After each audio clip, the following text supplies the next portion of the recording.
ya.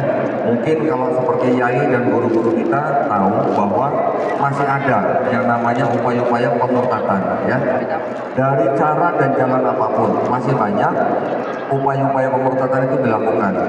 Maka itu saya di yayasan merasa perlu mengikuti aliran perang pemikiran ini untuk membentengi iman dan akidah umat Islam dari upaya pendangkalan akidah dan pemurtadan. Nah, karena kita semua dihadapkan dengan permasalahan seperti itu, maka bagaimana kita membentengi atau kita memupuk akidah umat Islam, yaitu dengan ilmu kristologi.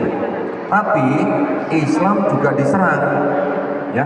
Quran juga diserang. Bahkan Quran, ayat-ayat Quran sering dipakai untuk memurtadkan orang Islam. Nah, ya. Jadi misionaris-misionaris itu memurtadkan orang Islam tidak hanya pakai kitab mereka, tapi juga pakai ayat-ayat Quran. Berarti kita juga harus mendalami Quran. Ilmu yang kita harus pakai untuk mendalami Quran disebut dengan Islamologi. Jadi sekarang saya ingin menggabungkan ilmu kristologi, yaitu ilmu yang mempelajari tentang posisi Nabi Isa alaihissalam di dalam agama Kristen. Kita gabungkan dengan Islamologi, ilmu tentang seluk-beluk Islam. Saya sebut sekarang ilmunya menjadi Krislamologi. Setuju ya? Setuju.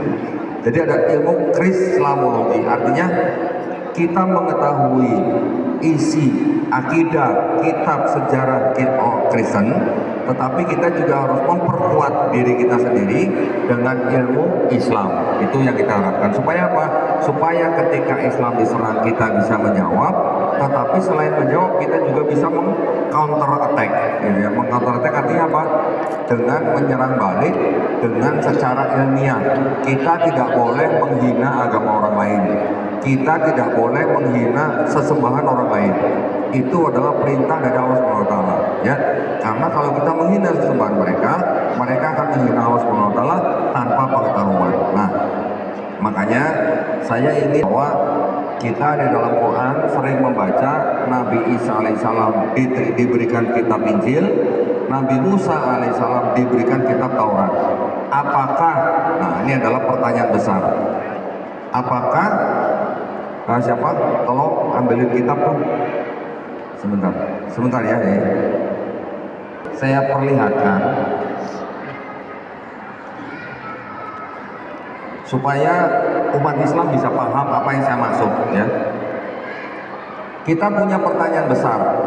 Kalau saudara-saudara kita yang Kristen punya kitab seperti ini, tertulis di depannya Alkitab, saya yang sudah mempelajari kitab ini dan sudah mempelajari iman Islam, saya menyarankan dan menghimbau umat Islam jangan menyebut kitab mereka dengan sebutan Alkitab. Kenapa? Karena Al-Quran kita nama lainnya juga Alkitab, betul? Ya, jadi kita jangan sebut kitab ini Alkitab. Kalau orang Kristen membuat kitab yang ada tulisannya Kitab Suci Injil, ya, saya juga menghimbau jangan sebut kitab mereka dengan sebutan Injil. Kenapa? Nanti akan saya jelaskan, ya. Kalau ada orang Yahudi mempunyai kitab yang mereka sebut dengan Taurat, ini kitabnya orang Yahudi ini, ya. Namanya kitab Tanakh.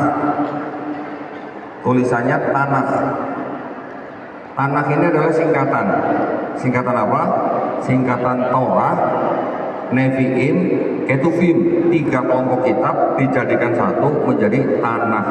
Tanakh ini oleh orang Yahudi disebut sebagai Torah, ya. Torah itu adalah dalam bahasa Arabnya sebenarnya syariat, hukum, ya. Saya sebagai orang yang sudah mempelajari kitab mereka dan juga Quran juga menyarankan, menghimbau Bapak Ibu jangan sebut ini sebagai kitab Taurat. Kenapa? Karena ini bukan kitab Taurat yang dimaksud Quran, ini juga bukan kitab Injil yang dimaksud Quran. Loh kok begitu?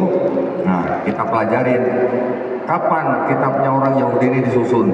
Nah, ya, apakah kitab ini disusun oleh Nabi Musa alaihissalam? Itu yang harus kita pelajari, ya. Kitabnya orang Yahudi ini disusun kira-kira tahun 450 sebelum Masehi.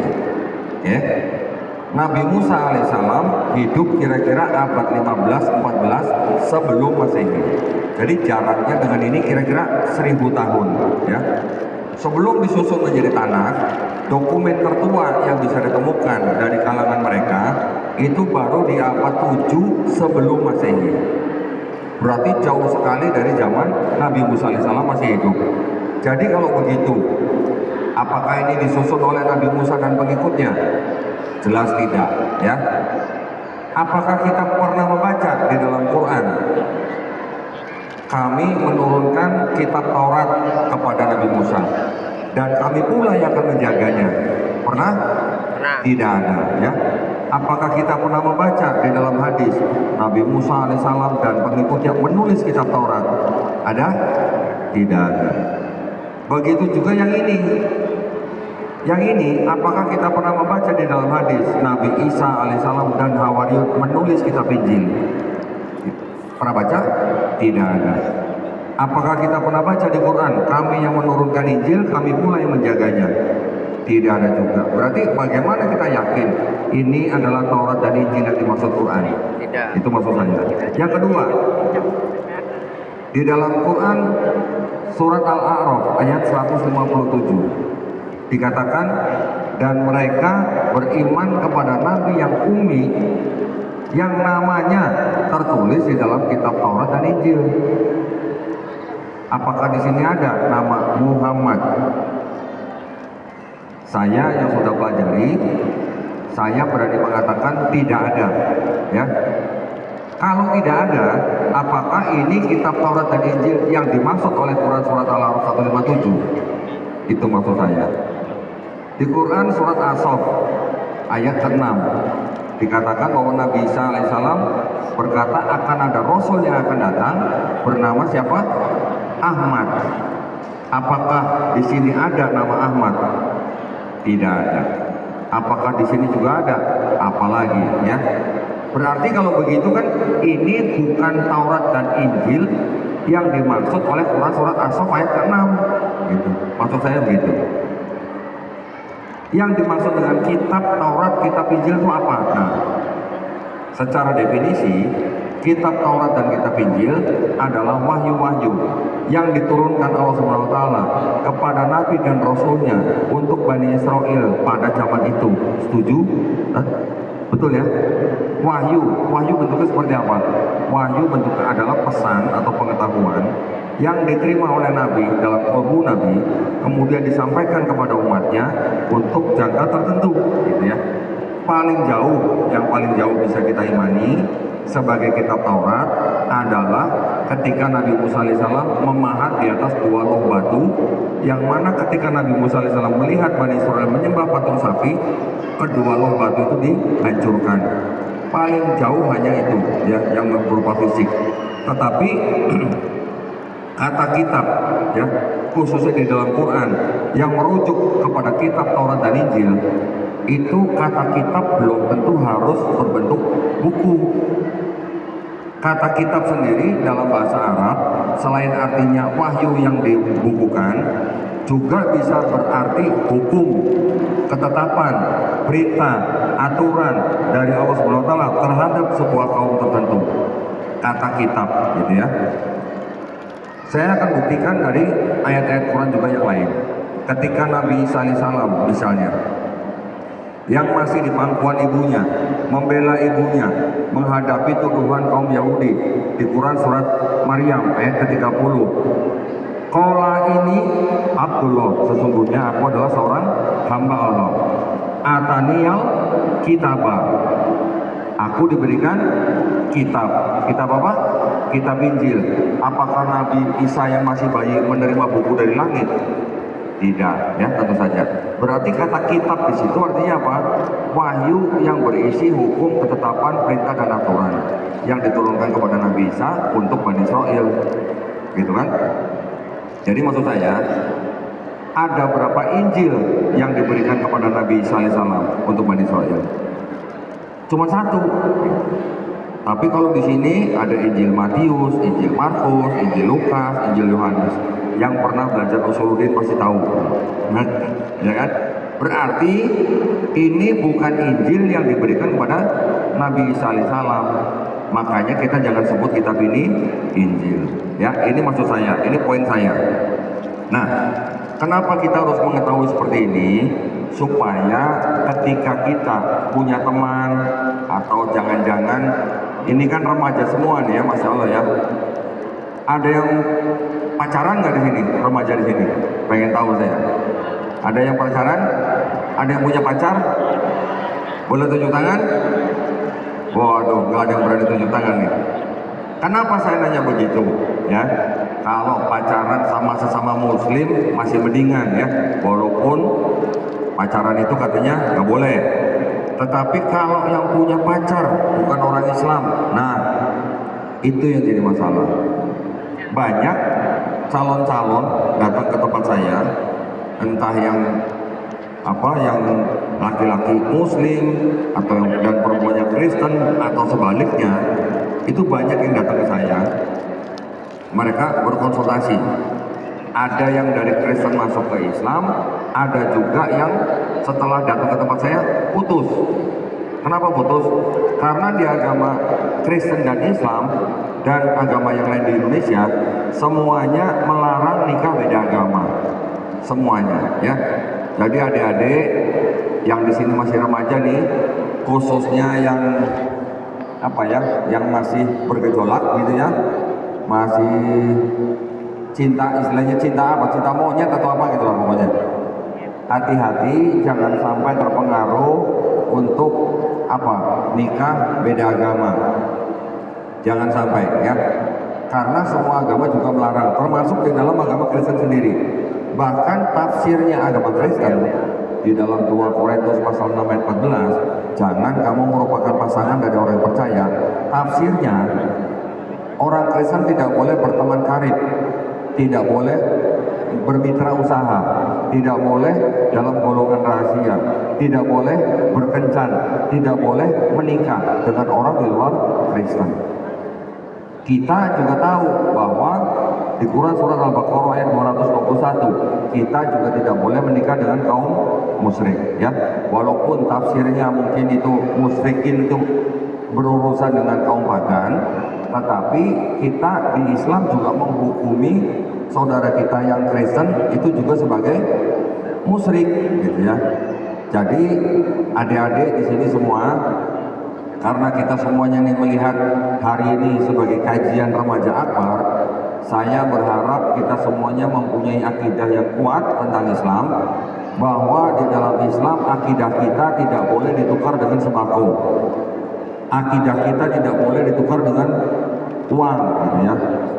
Sembako, uang yang ditawarkan oleh kalangan lain itu hanya nikmat sementara, dalam sehari mungkin habis, dalam seminggu paling habis ya.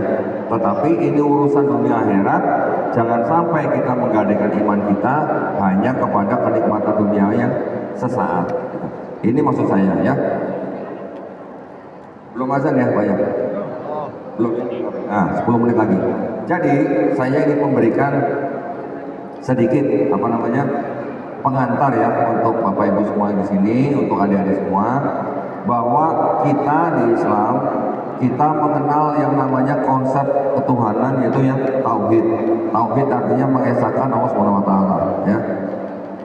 Sedangkan ketika kita melihat atau ditawari oleh agama lain, khususnya dari kalangan Kristen yang mengajak kita ke agama mereka, mereka akan menyebut diri mereka juga mempunyai Tuhan yang esa, sebutannya begitu ya.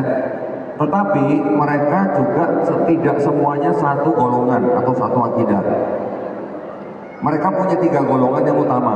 Yang pertama, Kristen yang Trinitarian, Kristen yang percaya dengan Trinitas. Ada yang pernah dengar Trinitas? Trinitas ya. Mereka bilang Bapa Tuhan, Yesus Tuhan, Roh Kudus Tuhan. Tapi bukan 3 Tuhan, tapi 1 Tuhan. Paham? Bu? Paham? Wah, curiga saya kalau paham nih, ya. Bapa Tuhan, Yesus Tuhan, Roh Kudus Tuhan, tapi bukan 3, tapi 1 Tuhan. Paham Bu? Mulai pusing. Ya. Nanti mereka bilang lagi, Bapa Maha Kuasa, Yesus Maha Kuasa, Roh Kudus Maha Kuasa, tapi bukan 3 Maha Kuasa, tapi 1 Maha Kuasa. Pusing ya Bu? Nah, itu ada kelompok yang Kristen disebut dengan Trinitarian. Tetapi ada lagi nanti kelompok Kristen yang disebut Unitarian. Unitarian ini tidak menyembah Yesus sebagai Tuhan, tidak menyembah Nabi Isa sebagai Tuhan, tetapi mereka tidak sampai beriman kepada Nabi Muhammad SAW. Ya. Kelompok yang ketiga yaitu Kristen yang oneness. Kristen oneness ini menganggap Bapa atau Tuhan itu adalah Yesus, Yesus adalah Bapa, satu pribadi, bukan 3 pribadi. Nah, ketiga kelompok Kristen ini sebenarnya sudah dibantah oleh Quran. Ya. Yang pertama, Kristen yang oneness yang mengatakan Bapa adalah Isa, Isa adalah Bapa, satu pribadi bukan 3 pribadi, sudah dibantah oleh Quran surat Al-Maidah ayat ke-72. Telah kafir orang yang mengatakan Allah adalah Isa putra Maryam. Ya. Kristen yang kedua, Unitarian, walaupun mereka tidak menyembah Yesus sebagai Tuhan, tetapi karena mereka tidak beriman kepada Nabi Muhammad SAW, makanya juga disebut kafir. Kristen yang ketiga, yang pertama tadi yang Trinitarian, yang percaya dengan Trinitas, ini juga sudah dibantah oleh Quran surat Al-Maidah ayat ke-73. Sungguh telah kafir orang yang mengatakan Allah adalah salah satu dari yang 3. Ya,